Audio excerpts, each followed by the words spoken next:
Rick Sanchez, também conhecido como Rick C-137, é um dos protagonistas da série de ficção científica Rick and Morty. Ele é considerado o ser vivo mais inteligente de todos os universos. No entanto, a sua genialidade anda lado a lado com o abuso do álcool e várias outras drogas. Por que será que alguém tão inteligente entraria nessa espiral de autodestruição? Será que a neurociência e a psicologia poderiam nos dar algumas pistas sobre por que algumas pessoas têm suas vidas completamente destruídas pelo vício? É o que a gente vai buscar responder no episódio de hoje. E se você não me conhece, eu sou Alberto Delisula. E nesse canal falamos de neurociência, psicologia, filosofia e, é claro, de Rick and Morty. Inclusive, se você gosta dessas análises de Rick and Morty, saiba que temos uma playlist especial só com essas análises. Então depois do vídeo, dá uma olhadinha lá. Mas vamos lá, vamos falar do tópico do vídeo. Rick é um alcoolista e consome várias outras drogas, como cigarro, maconha, cocaína e até mesmo poderosíssimas drogas alienígenas, como os cristais calaxianos. Por que Rick entrou nessa espiral de autodestruição e abuso de drogas? Para falar sobre a neurociência por trás do vício, vamos falar sobre os experimentos que aconteceram nos anos 50 e que eram bastante controversos. Alguns desses experimentos eram feitos pelo psiquiatra Robert Heth. Nessas pesquisas, Robert Heth realizava experimentos que envolviam a estimulação de uma área do cérebro que é chamada de área septal. Quando essa área era estimulada, a pessoa tinha muito, mas muito prazer. Então Robert Heth implantava certos eletrodos que estavam conectados diretamente nessa área do cérebro e estimulava essas regiões com pequenas descargas elétricas. E esses eletrodos eram conectados a uma caixa que permitia que essas pessoas se autoestimulassem. Ou seja, elas mesmas apertavam o botão para terem prazer. Essa estimulação era tão intensa que era inclusive capaz de fazer as pessoas terem inúmeros orgasmos. E Heth também teve participação em outro experimento muito controverso. Ele convidou um rapaz que havia sido preso por porte de maconha para uma terapia de reversão da orientação sexual. Você já assistiu aquele filme Laranja Mecânica? Foi quase a mesma coisa. Eles pegaram o rapaz, abriram a cabeça dele e começaram a estimular essa área septal, que é relacionada ao prazer, enquanto mostravam cenas de mulheres nuas. Como você pode perceber, nessa época, existiam padrões éticos muito flexíveis com relação a pesquisas científicas. Aliás, o início do século XX é assustador quando a gente pensa em psicologia experimental. E nessa pesquisa, eles até contrataram uma prostituta para ter relações sexuais com o rapaz. Depois do experimento, Robert dizia para todos que aquele rapaz tinha sido curado da homossexualidade. Lembra que naquela época, a homossexualidade era considerada ainda um transtorno mental. E por incrível que pareça,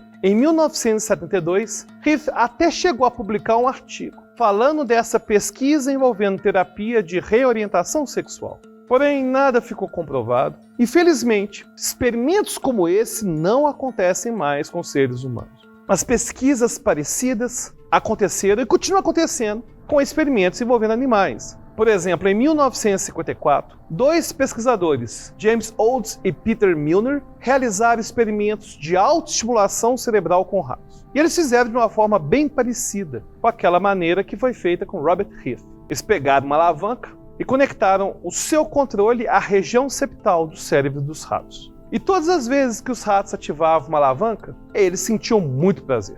E uma coisa curiosa é que os ratos faziam isso exaustivamente, milhares de vezes por dia, e pareciam nunca ficar saciados. E aí depois começaram a ampliar esse experimento, de forma que para o rato alcançar a alavanca, para ter o prazer, ele deveria passar por uma grade extremamente perigosa, uma grade que dava choques elétricos. Na primeira vez, o ratinho não sabia que a grade dava choque. Então, ao passar na grade, ele tomava um choque enorme, mas aí chegava na alavanca, batia na alavanca e tinha muito prazer. E aí colocaram de novo o ratinho na posição inicial, antes da grade elétrica. E para ele chegar na alavanca, ia ter que tomar o choque de novo. Os cientistas queriam saber o seguinte: será que o ratinho se permitiria tomar o choque para depois ter prazer? Por causa da existência do choque, um choque muito forte, quase mortal, imaginava-se que ele não ia querer correr esse risco. Mas ele passava pela grade várias vezes e, consequentemente, sofreu várias descargas elétricas, só para poder obter o prazer de tocar na alavanca.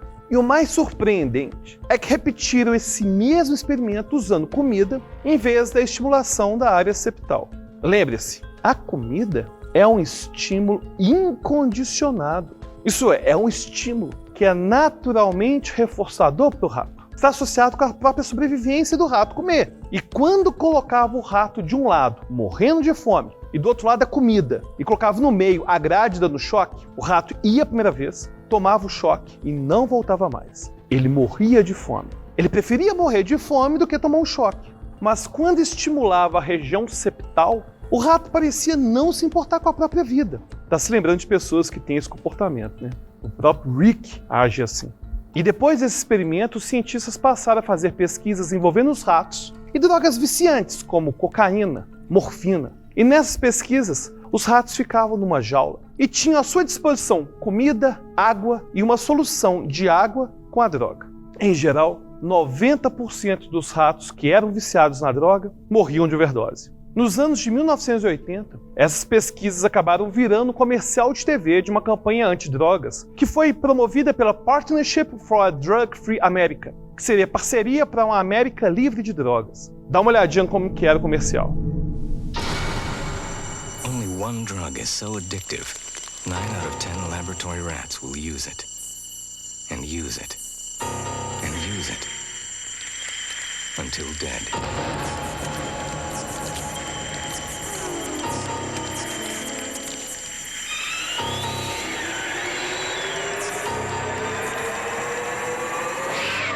It's called cocaine, and it can do the same thing to you.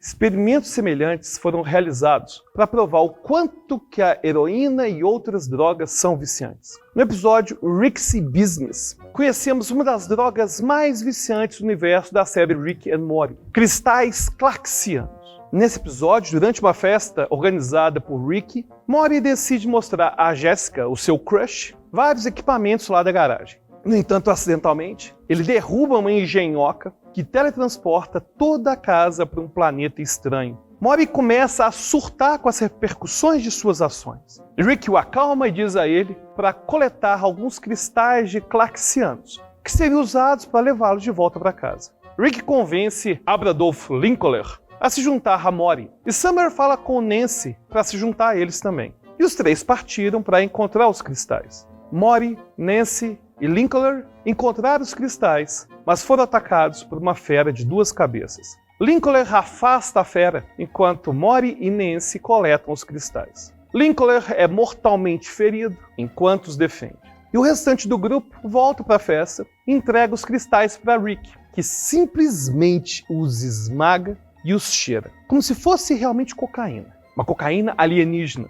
Os olhos de Rick ficam azuis enquanto ele fica chapado. E ele começa uma rave chamada Rick Dance, junto com os outros festeiros. E para espanto de Morty, Rick admite que poderia levá-los de volta quando ele quisesse. Ele só queria mesmo se drogar com os cristais clarksianos. Aí Morty fica, é claro, furioso, afinal ele foi enganado, e ele pega o resto de cristais e joga fora. Por que Rick ficou tão viciado a ponto de arriscar a vida do próprio neto para buscar esses cristais? O que será que aconteceu no cérebro daqueles ratinhos e no cérebro do Rick para justificar todos esses comportamentos? Será que era tudo devido a uma alteração química no cérebro deles? Por que as pessoas ficam tão viciadas a ponto de nem ligar para sua própria vida e para a vida das pessoas ao redor? Essas respostas também interessavam Bruce Alexander, um psicólogo da faculdade de Vancouver. Ao observar todos esses experimentos envolvendo ratos, como aqueles lá, divulgados pela Partnership for a Drug-Free America, tinha um problema sempre, um problema grave. Os ratos viciados eram colocados sozinhos nas jaulas. Eles ficavam lá.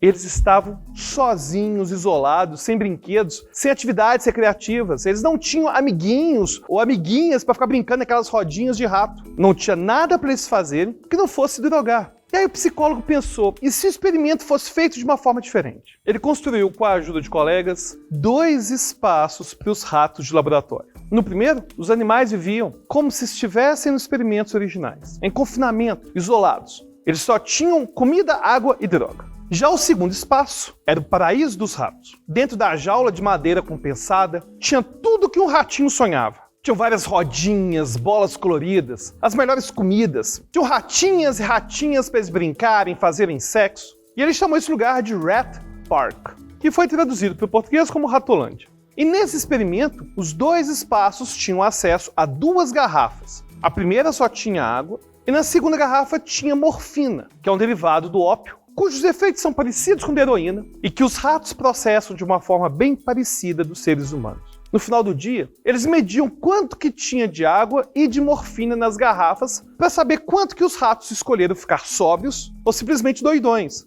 Descobriram que os ratos isolados usavam até 25 mg de morfina por dia, como nos antigos experimentos. Mas os ratinhos, que estavam nas jaulas da Ratolândia, eles usavam menos de 5 mg.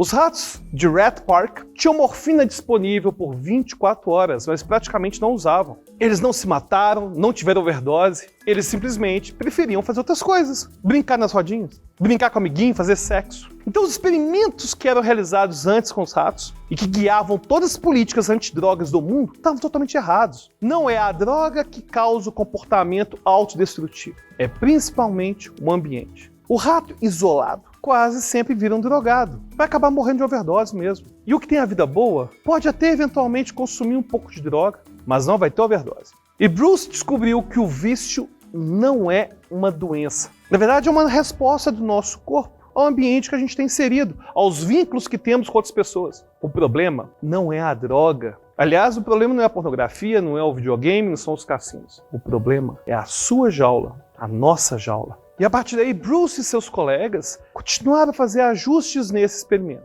de forma a observar como que o ambiente pode determinar as compulsões químicas. Ele pegou um grupo de ratos e fez com que tomassem a solução de morfina por 57 dias dentro da jaula sozinhos, para garantir que eles iam ficar viciados. Afinal, se as drogas tomam conta do cérebro e transformam os ratos em outros seres, isso deveria ser suficiente. Mas aí pegaram todos esses ratos drogados e jogaram na Ratolândia. Será que continuariam usando essas drogas, mesmo no ambiente diferente e melhorado? Lá no Rat Park, os ratos passaram pela síndrome da abstinência, claro, mas rapidamente pararam com a morfina. Esse ambiente social, feliz, com atividades, com amiguinhos ratos, os libertou do vício. Nas palavras do psicólogo Bruce Alexander, nada do que tentamos fez com que os ratos tivessem uma ânsia forte por morfina ou produziu algum comportamento parecido com dependência química. Naturalmente, Bruce teve interesse em saber se o mesmo aconteceria com seres humanos. E por coincidência, um grande experimento com pessoas em condições similares tinha acontecido havia bem pouco tempo, a Guerra do Vietnã.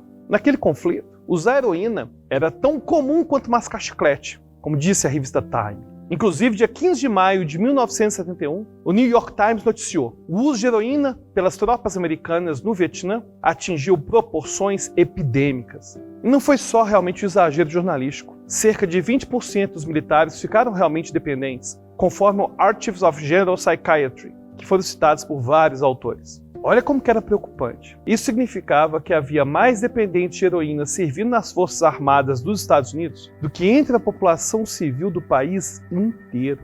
Muitas pessoas nos Estados Unidos estavam aterrorizadas. Cedo ou tarde a guerra ia acabar e as ruas do país iam ficar repletas de drogados. Os corpos e as mentes dos soldados seriam tomados pela substância. E como o senador Harold Hughes de Iowa disse na época, em questão de meses, nossas maiores cidades farão a era de Al Capone nos anos 20 parecerem um piquenique de verão. A guerra terminou e todos esses dependentes voltaram para casa. Mas algo completamente inesperado aconteceu. Um estudo publicado pelo Archives of General Psychiatry, e algo que poderia ser observado por todo o país, mostrou que 95% de todos esses adictos pararam de usar heroína em um ano.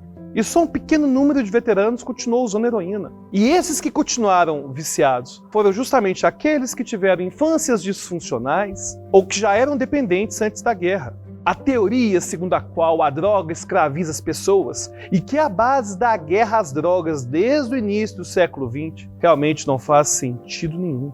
Aliás, se o vício fosse decorrente só de alterações químicas promovidas pelas drogas, por que teríamos tanta gente viciada em compras, redes sociais, cassinos, videogames? E depois de tudo isso, Bruce Alexander começou a desenvolver uma teoria que contradiz o que aprendemos sobre o vício e que, para ele, era a única forma de explicar tudo isso. Se o ambiente onde a pessoa se encontra é como Rat Park, uma comunidade segura, feliz, com amizades, coisas prazerosas para fazer, você não terá muitas chances de ser vulnerável à dependência química. Agora, a pessoa que estiver num lugar como a jaula dos ratos, onde a pessoa se sente sozinha, impotente, sem perspectivas, essa pessoa vai ser mais vulnerável a desenvolver o vício, claro.